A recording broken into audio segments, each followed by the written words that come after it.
What's up, everyone? Welcome to the Being Beautifully Honest channel and podcast. If you are on the podcast platforms, please do go ahead and subscribe. And if you are on YouTube, I'd appreciate you doing the same, as well as hitting that like button while you're at it. It's like walking into the room and hitting that light switch. We just want to go ahead and brighten up the place. And let's get into this podversation. Okay, so for Harry and Meghan, it seems that the hits just keep on coming. And when I say hits, I'm not talking about greatest hits. I'm just talking about how they're really hitting the belt with a lot of the things that they are doing and sharing. And it is really getting quite annoying. And some people are just kind of fed up with it. And one of those people happens to be the granddaughter of Nelson Mandela. So the story is that the granddaughter of Nelson Mandela has criticized them for using his name to pull in Netflix audiences in their latest documentary, saying it's deeply upsetting and tedious. So in an interview that she did with the Australian, Ndilekamandela, a social activist and writer, said she admired Harry and Meghan for having the courage to break away from the royal family if that's what they wanted to do, but was left deeply upset by them using his legacy to fund their life in California.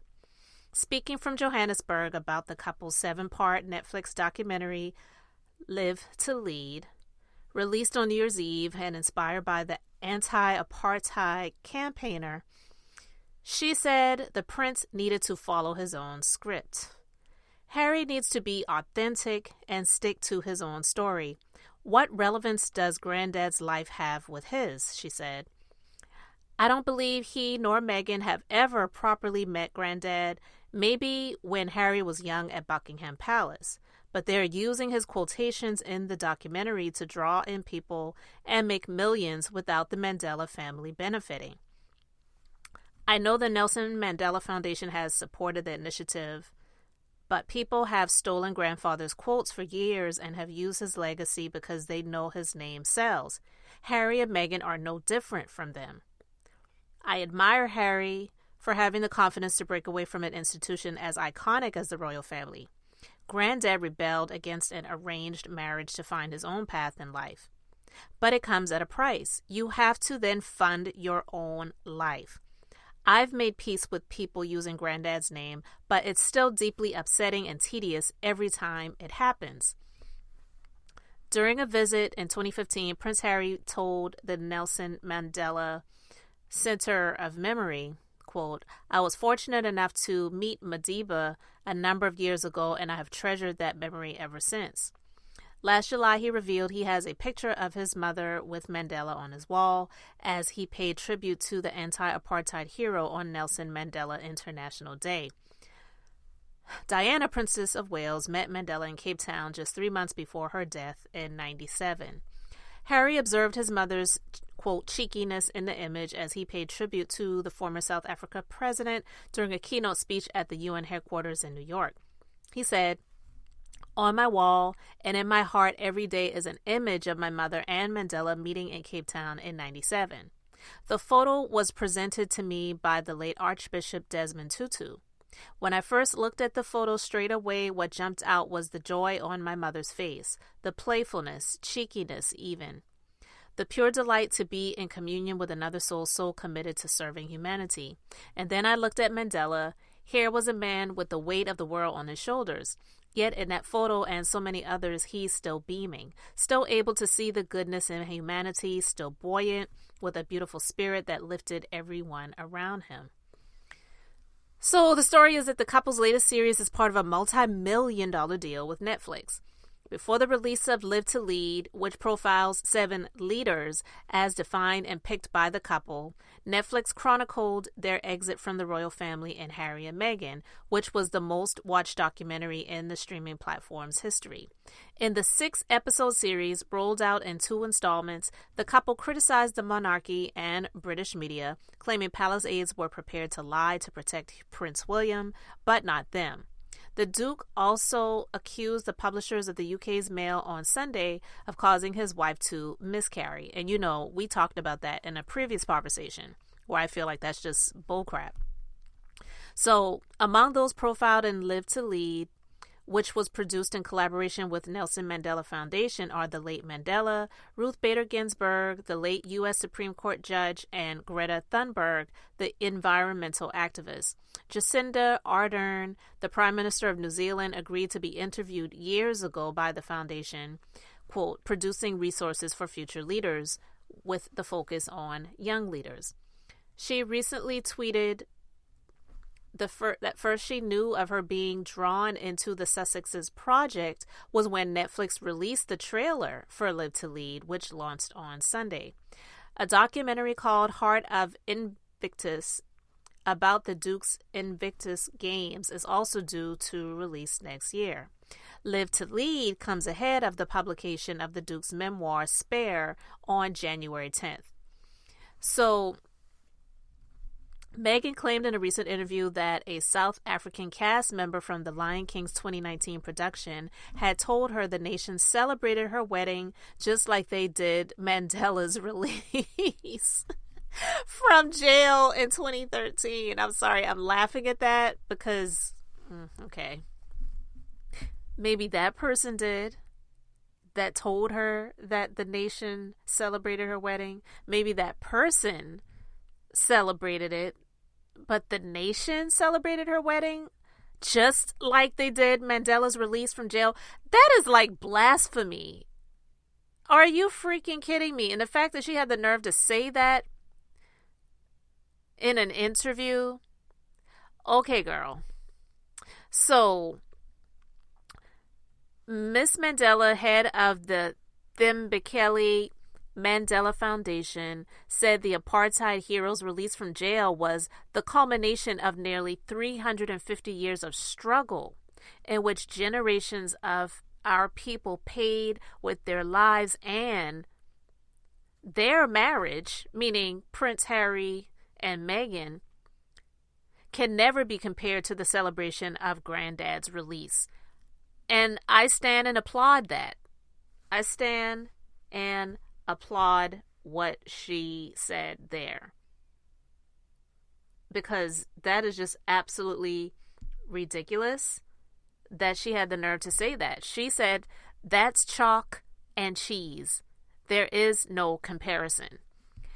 And so the fact that they're now on this, it's like, okay, they had the Harry and Meghan docuseries. Now they have this 2-part series, Live to Lead, and they're documenting people that should be admirable. Sure, I get it.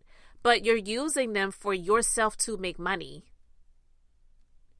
And this is also ahead of the release of Harry's memoir called Spare. She summed it up in the beginning of this article when she said that they are using him to draw people in to make millions. And some people may say, oh, well, she said without the Mandela family benefiting, so she just wants something. No, let's just be clear. I don't believe she wants anything from them, but it's like, hey, if you're going to do what you're doing and you're benefiting from it financially, either clear it with us, allow the family and those who should be respected, who are still here, to make the decision whether you should be able to profit off of our family's name, Mandela, or you leave it alone.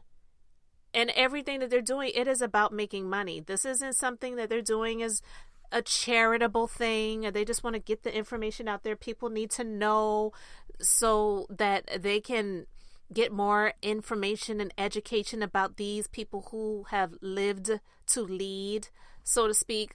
They're full of crap. They're just doing everything that they're doing. It honestly is a big grift. I couldn't agree with Nelson Mandela's granddaughter anymore in what she said about what they're doing.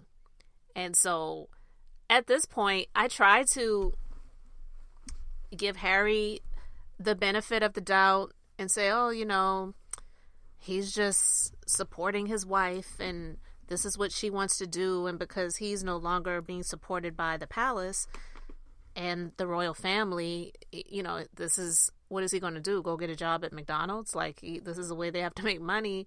But him talking about the photo of his mom with Mandela. Listen, back then, he was a kid. We know about the picture of him wearing a swastika armband, and like, he was not that into it. And yeah, you grew up and you realize mistakes that you've made in the past and things like that, and you reflect on things that you didn't really appreciate back when you were younger, and that could be true as well. But this is just a huge grift, and the fact that they are benefiting and making millions off of the name Mandela, and the fact that Meghan had the audacity to say that someone in the nation of South Africa who was a cast member from The Lion King's 2019 production told her that the nation celebrated her wedding like they did the release of Mandela from prison. That's like blasphemy. It just is so insulting. It's so shameful. And it's crazy. I could say more, but I think I'm going to end it there because I'm sorry.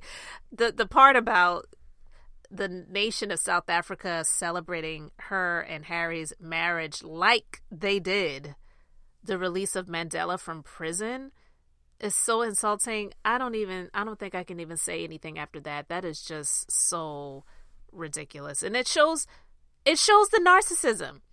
There was an article that was done where they were listing some people who are narcissists. They listed Kanye, they listed Trump, they listed some other people, they listed Meghan. There was an article that came out that was blasting that article for comparing Meghan Markle to these narcissists. But I'm sorry, I think they hit the nail on the freaking head. For this woman to say that someone told her that the nation of South Africa celebrated her marriage like they did the release of Mandela from jail. Even if somebody told her that, the fact that she had the nerve to even come out and say that, because if I were in those shoes, if I had married Harry and someone told me that they celebrated, the nation of South Africa celebrated my marriage like they did the release of Mandela from jail, I would have laughed at that person. I wouldn't have even taken that seriously. But her narcissism and her ego really makes her believe that actually happened, because she believes she's that important. Let's just be real, okay? So I'm going to end it there. You guys let me know your thoughts about all of this in the comments section. Oh my gosh. Thank you so much for liking and subscribing. And until the next time, this is Beth, and I'm just being beautifully honest.